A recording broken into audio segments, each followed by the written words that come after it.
Morning, everybody. It's me, Justin. How are you all doing today? So, today's topic is I'd like to talk about demographics here in the United States. And more specifically, the older generation is kind of the one that I want to focus on.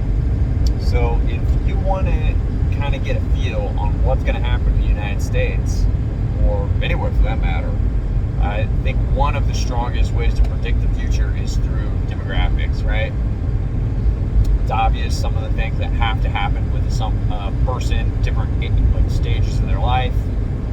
You also have to look at the different genders, what they spend their money on, what they're going to do, and even when it comes down to different races and ethnicities, because there's different things that happen based off those.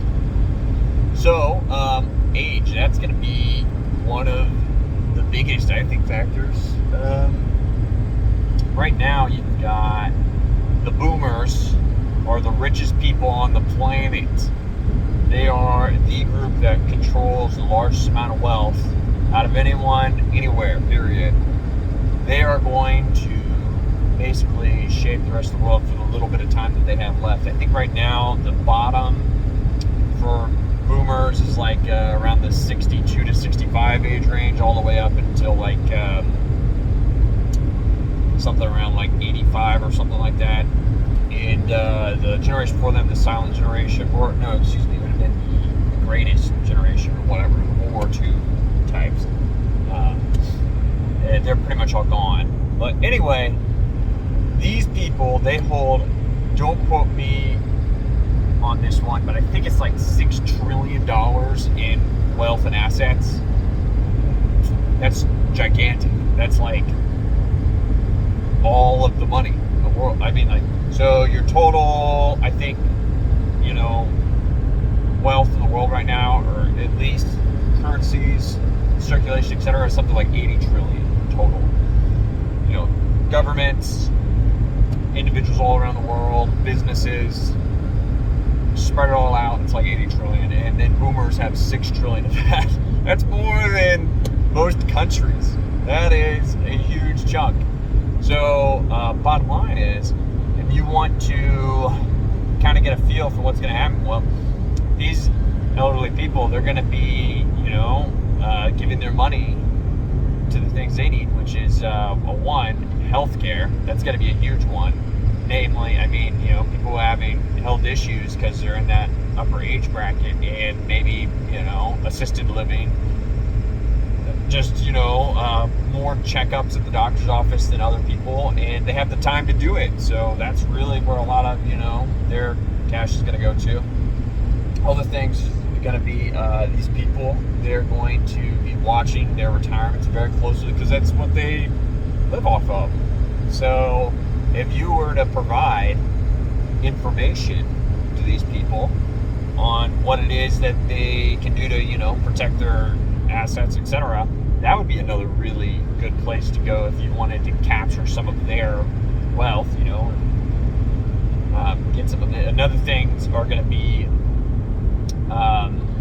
in the next 10, 20 years, there's probably going to be some of the largest wealth transfers as far as inheritances and taxations on these people than any other time ever.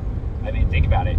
Let's say, that these people, when they pass away and they give their money away, it's going to go to Generation X, the silent generation, and it's going to go to, are they X? I can't remember. It's going to go to the silent generation, it's going to go to the millennials, and they are going to have,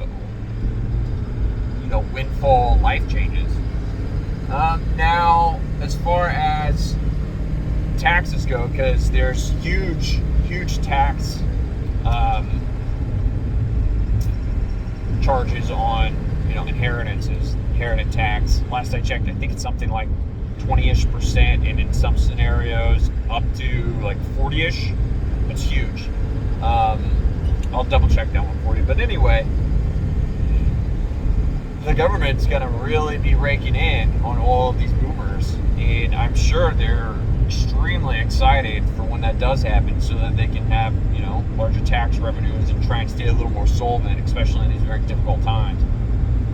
So it's what you have to pay attention to. They're one of the biggest, and things you might be able to use. So my business, I really cater to this generation, the boomer generation, because I provide service work.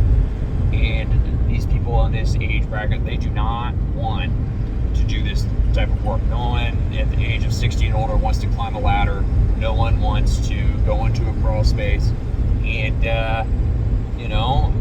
the place I'm at too is very limited competition. So this, for me, is a pretty good business plan.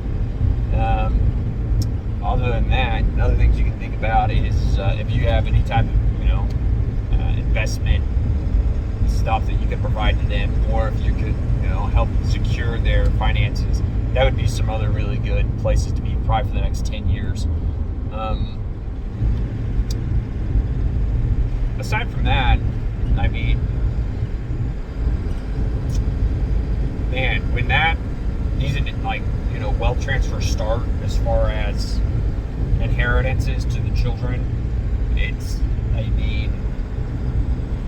sheesh, imagine just all of the 38-year-olds that that all of a sudden get a brand new house to them, or get all these vehicles and huge inheritances. And then it's also going to be probably more like 30 to 50-year-olds, and they're going to pay off their debts, things like that.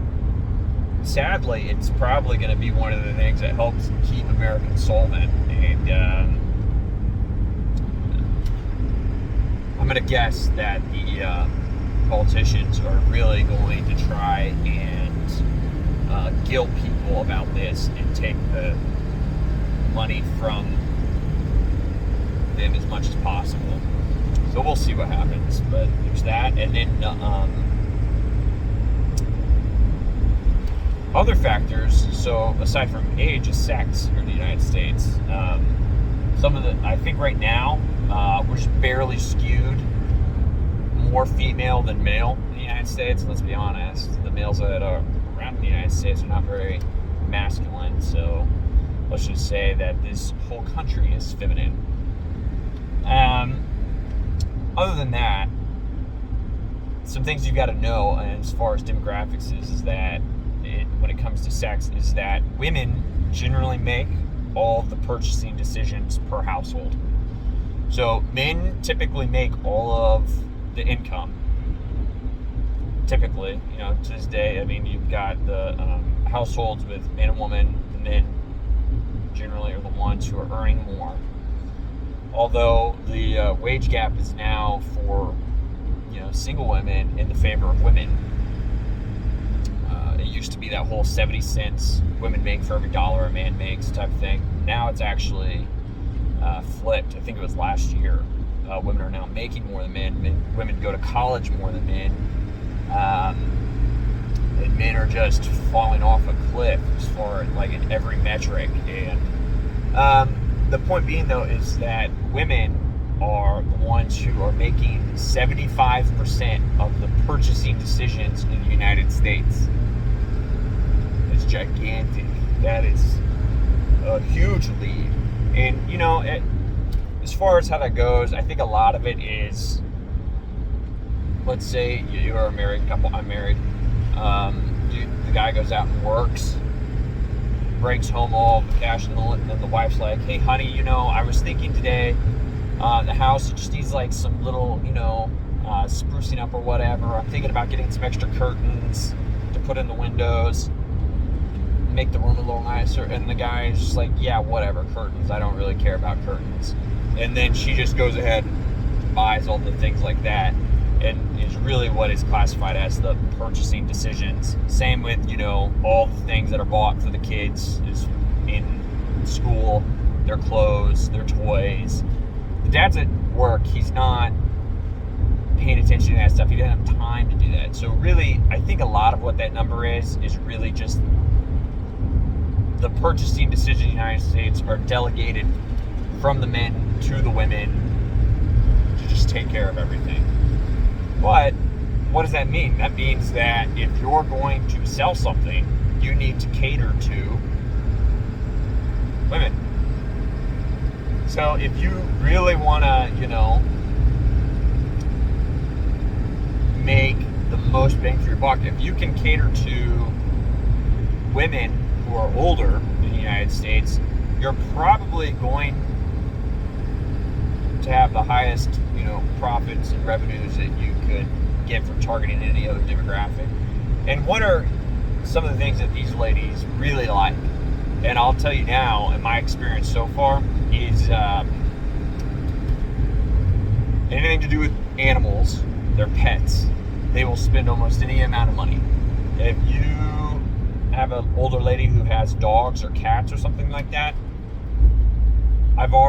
some of my highest profiting jobs have been for building enclosures for pets, screening in patios, putting up fences for dogs, things like that. Because these ladies, they have a nurturing, character, or that's one of their attributes, is to take care of people and animals, and they make emotional decisions on these things, and they'll pay almost any amount because it's not a logical choice that they're really making. And then the other things that they like is anything that is connected to kind of their outward appearance, anything vain, like how things look, especially like exteriors of their houses, or things that have to do with, let's say, like painting or anything broken outside, like bricks. Ladies are very happy to go ahead and get that fixed. And most of the time, my experience is in these houses, when I go to do repairs or renovations, it's pretty crazy. Nearly every single time, let's say I speak with a husband and we go over all the ins and outs, what needs to be done, and then the conversation ends with, well, you know what, it sounds okay, but let me check with the boss.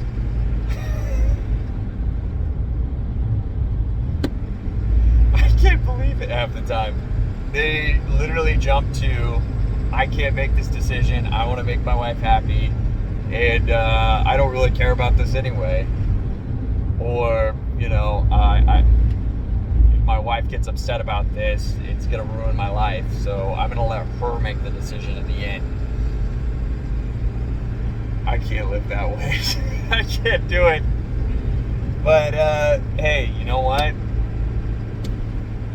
I can make more money that way, so that's kind of what I try to focus on. And other than that, those are just some ideas. So, pets, anything to do with vanity. Hell, if you just want to sell trinkets to old ladies, that's another thing that you can do.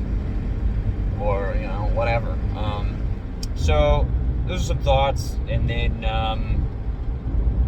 the other one is demographics as far as race. This is a big one that I want to talk about in regards to the very big elephant in the room is the immigration thing going on now. I'll be apolitical on this topic just because I really don't care. The point is that there's like 230,000, 250,000, and I think some months almost 300,000 people coming across the border a month illegally. They are literally hopping the fence and getting spread out the entire United States via buses, planes, trains, whatever, walking. A lot of them are sticking into Texas. And completely changing the structure of everything. I mean, the first component is housing. Literally, where are you going to put all these people? We already, as it is in the United States, have a lack of housing for what it is that our population is without any of the people coming across the border. I mean, the simple fact is that you're going to have not enough housing, period, especially at this rate of people coming here. What are you going to do? I mean, it's not going to make housing prices cheaper. And then if we go back to the first demographic, the people who hold the most housing in the United States is boomers. The average person that's over 60 owns 2 homes. The obvious answer is as soon as these people die off, or if they're, willing to sell them off, that's where a lot of the houses are going to have to come from.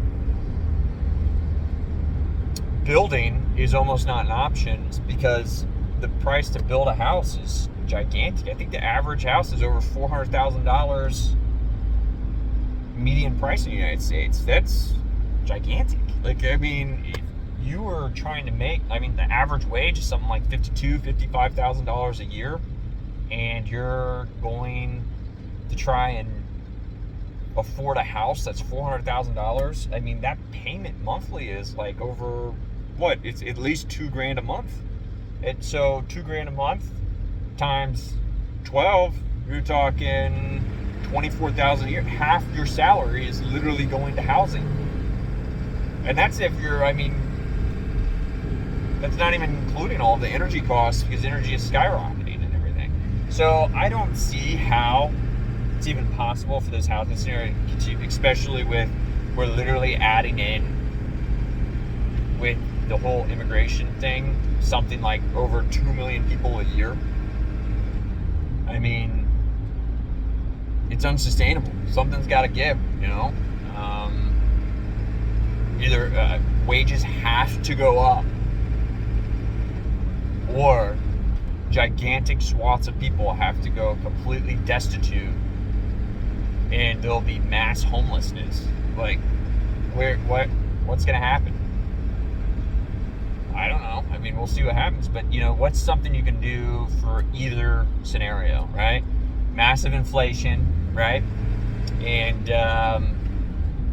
everything's price goes up because everyone demands more wages. Or mass layoffs, and everyone is basically working 2-3 jobs between, you know, husband and wife.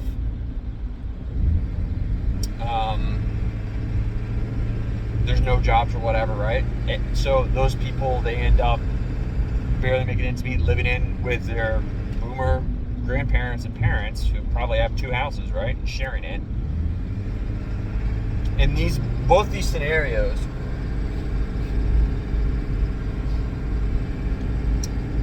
there's not going to be enough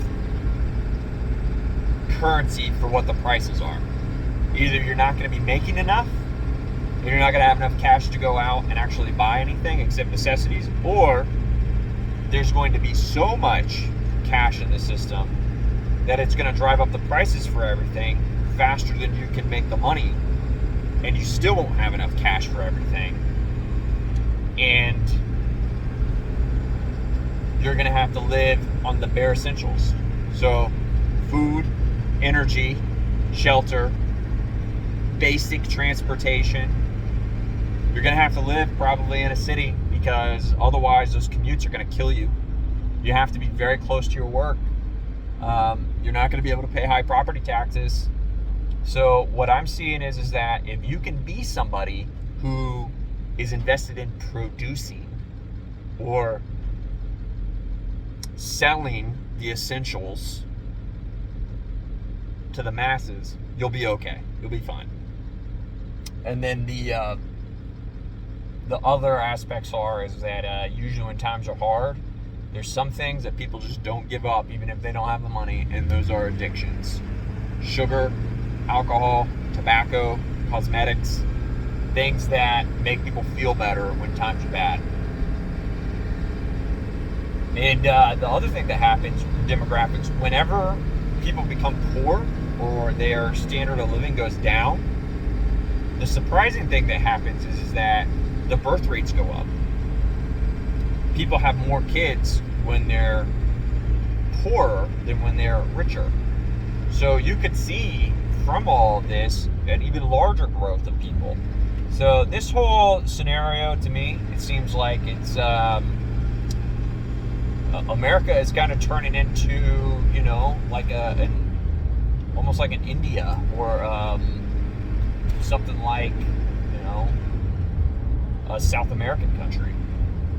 So on all that, my plan so far is that I have a large piece of land I've purchased, and I'm going to be producing foods.